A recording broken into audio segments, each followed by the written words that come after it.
State ایسا کوئی قانون نہیں بنا سکتی جس سے کسی شہری کے بیسک یا فنڈامنٹل رائٹس پر حرف آئے، یعنی اسٹیٹ بھی چاہے تو عام شہری سے اس کے حقوق نہیں لے سکتی۔ یہ کہنا ہے ہمارے کانسٹیٹیوشن کے آرٹیکل 8 کا۔ السلام علیکم، میں ہوں ارم ندیم۔ جی، آج ہم ویڈیو میں دیکھیں گے کہ ہمارے فنڈامنٹل رائٹس کون کون سے ہیں اور اگر وہ ہمیں نہ ملیں تو ہم کیا ریمیڈیز یوز کر سکتے ہیں۔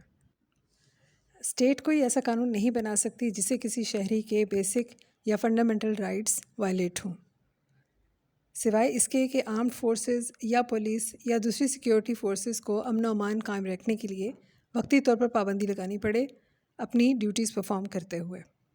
اب فنڈامنٹل رائٹس سے ریلیٹڈ جتنے بھی آرٹیکلز ہیں وہ ہمارے کانسٹیٹیوشن کے آرٹیکل 9 سے لے کر 28 تک ہیں۔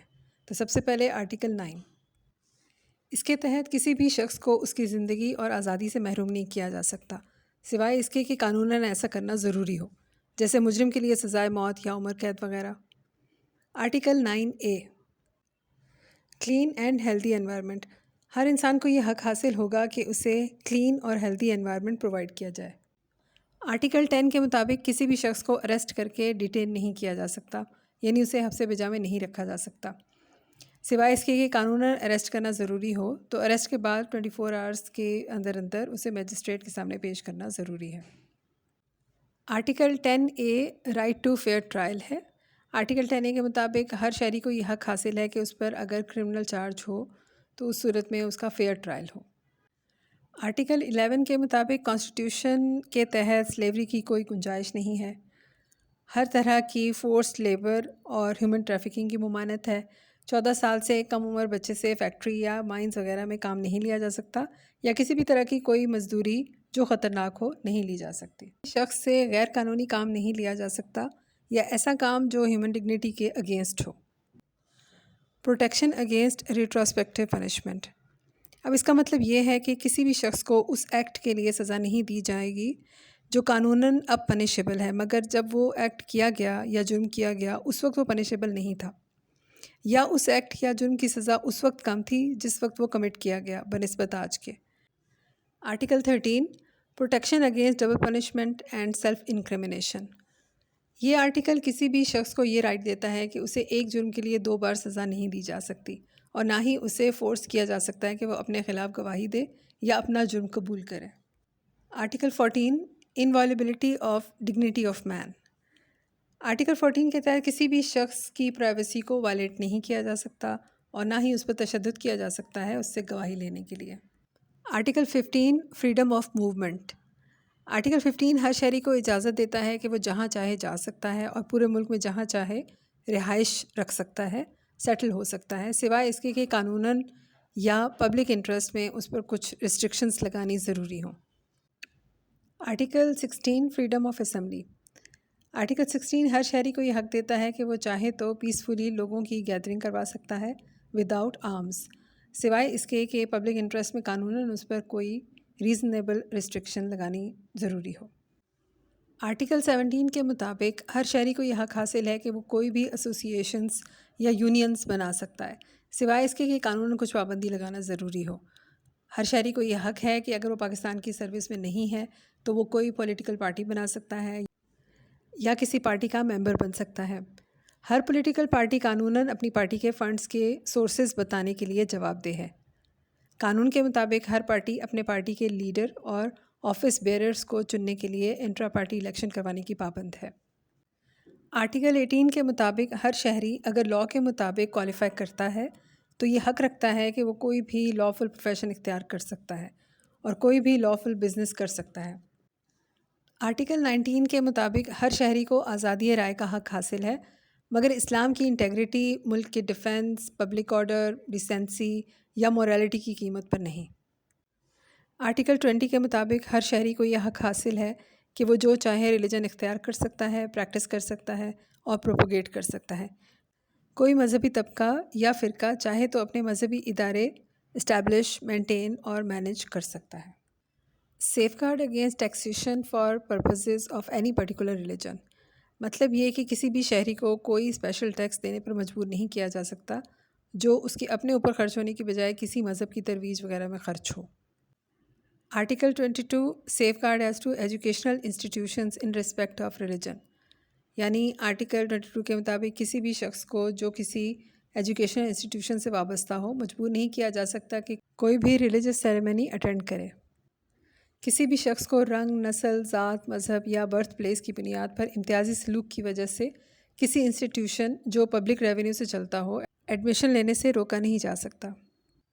Article 23 provision as to property, ہر شخص کو یہ حق حاصل ہے کہ وہ ملک میں جہاں چاہے پراپرٹی حاصل کر سکتا ہے، اسے ہولڈ کر سکتا ہے یا ڈسپوز آف کر سکتا ہے۔ Article 24 protection of property rights, اس آرٹیکل کے مطابق کسی بھی شخص کو اس کی پراپرٹی سے محروم نہیں کیا جا سکتا۔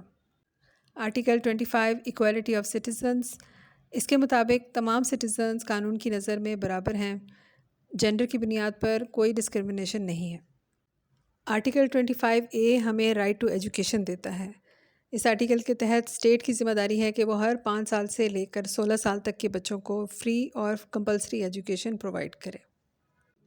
Article 26 no discrimination in respect of access to public places, اس آرٹیکل کے مطابق ہر شہری کو پبلک پلیسز پر جانے کی اجازت ہے، رنگ، نسل، ذات، مذہب کی بنیاد پر کوئی ڈسکرمنیشن نہیں ہے۔ Article 27 safeguard against discrimination in services, اس کے مطابق ہر شہری کو پاکستان کی سروسز جوائن کرنے کی آزادی ہے، رنگ، نسل، ذات، مذہب کی بنیاد پر کوئی ڈسکرمنیشن نہیں ہے مگر کوالیفائی کرنا ضروری ہے۔ Article 28 preservation of language, script, culture, اس آرٹیکل کے تحت کسی بھی طبقے کا کوئی شہری جس کی اپنی ڈسٹنکٹیو کلچر یا لینگویج یا اسکرپٹ ہو اسے پرزرو کرنے کا حق رکھتا ہے، اسے پروموٹ کر سکتا ہے اور اس پرپس کے لیے انسٹیٹیوشن بھی بنا سکتا ہے۔ یہ تو تھے ہمارے constitutional as well as fundamental rights. اب ہم سب تو یہی چاہتے ہیں نا کہ رائٹس ہمیں میسر رہیں، مگر اگر کبھی ایسا ہو کہ ہمیں ہمارے یہ بنیادی رائٹس نہ مل رہے ہوں تو اس کے لیے قانون میں ریمیڈیز موجود ہیں جنہیں ہم کانسٹیٹیوشنل ریمیڈیز کہتے ہیں۔ جب ہمارے فنڈامنٹل رائٹس وائلیٹ ہوتے ہیں، کانسٹیٹیوشن کا آرٹیکل 199 ہے جو ہمیں یہ ریمیڈیز پرووائڈ کرتا ہے۔ اب دیکھتے ہیں کہ یہ آرٹیکل 199 کیا ہے۔ یہ ہائی کورٹ کی پاورز ہیں جن کے تحت فنڈامنٹل رائٹس کے وائلیٹ ہونے کی صورت میں وہ 5 طرح کی ریٹس ایکسرسائز کر سکتی ہے۔ کوئی بھی اگریوڈ پارٹی چاہے تو اپنے رائٹس کے لیے ہائی کورٹ میں اپلیکیشن دے سکتی ہے یا پھر کسی بھی آدمی کے اپلیکیشن دینے پر ہائی کورٹ ایکشن لے سکتی ہے۔ اب وہ 5 کانسٹیٹیوشنل ریٹس یہ ہیں: writ of mandamus, writ of prohibition, writ of certiorari, writ of habeas corpus and writ of quo warranto. سب سے پہلے مینڈیمس دیکھ لیتے ہیں۔ جب کوئی بھی اتھارٹی چاہے وہ فیڈرل ہو یا پروونشل ہو یا لوکل آپ کو آپ کا حق نہیں دے رہی تو آپ ہائی کورٹ میں مینڈیمس کی ریٹ فائل کر سکتے ہیں کہ یہ ہمارا حق ہمیں دلوایا جائے۔ یہ ریٹ اتھارٹیز کے خلاف فائل کی جاتی ہے، یعنی جب کوئی ادارہ چاہے وہ فیڈرل ہو، صوبائی ہو یا کوئی بھی سرکاری ادارہ ہو وہ آپ کے لیے وہ قانونی کام یا ذمہ داری پوری نہ کرے جو اس کے لیے کرنا ضروری ہو تو ریٹ آف مینڈیمس فائل کی جاتی ہے۔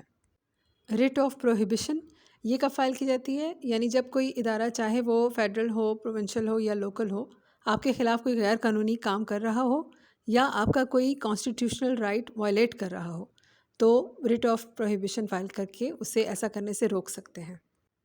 ریٹ آف سرشیوریری، جب کوئی لافل اتھارٹی کوئی ایسا آرڈر پاس کرے یا کوئی ایسا ایکٹ کرے جو ان لافل ہو تو اس سے یہ پوچھا جا سکتا ہے کہ کیا اس کے پاس یہ آرڈر پاس کرنے کی کوئی اتھارٹی ہے یا کس اتھارٹی کے تحت اس نے یہ کام کیا، تو ریٹ آف سرشیوریری فائل کر کے اس سے یہ ڈکلیریشن مانگا جا سکتا ہے۔ ریٹ آف کوو وارنٹو، جب کوئی شخص غیر قانونی طریقے سے کسی پبلک آفس کو ہولڈ کرے تو اس سے یہ پوچھا جا سکتا ہے کہ لاء کی کس اتھارٹی کے تحت وہ یہ آفس ہولڈ کر رہا ہے تو اس کے لیے ریٹ آف کوو وارنٹو فائل کی جا سکتی ہے۔ ریٹ آف ہیبیس کارپس، کسی بھی شخص کو غیر قانونی طور پر حبس بھیجا یا قید میں نہیں رکھا جا سکتا، اگر کوئی ایسا کرتا ہے تو اس کے خلاف writ of habeas corpus high court میں فائل کی جا سکتی ہے۔ تو آج ہم نے دیکھا کہ کانسٹیٹیوشن میں ہمارے کون کون سے فنڈامنٹل رائٹس ہیں جو ہم اویل کر سکتے ہیں، لیکن اگر کسی وجہ سے یہ رائٹس ہمیں نہ مل رہے ہوں تو ہم کون کون سی ریمیڈیز یوز کر سکتے ہیں۔ ان 5 ریٹس کی مدد سے ہم اپنے کانسٹیٹیوشنل رائٹس لے سکتے ہیں۔ امید ہے یہ لیکچر آپ کو اچھے سے سمجھ آیا ہو۔ اگر پھر بھی کوئی کویشچن ہو تو ضرور پوچھ سکتے ہیں۔ اپنا اور دوسروں کا خیال رکھیں۔ Thank you. اللہ حافظ۔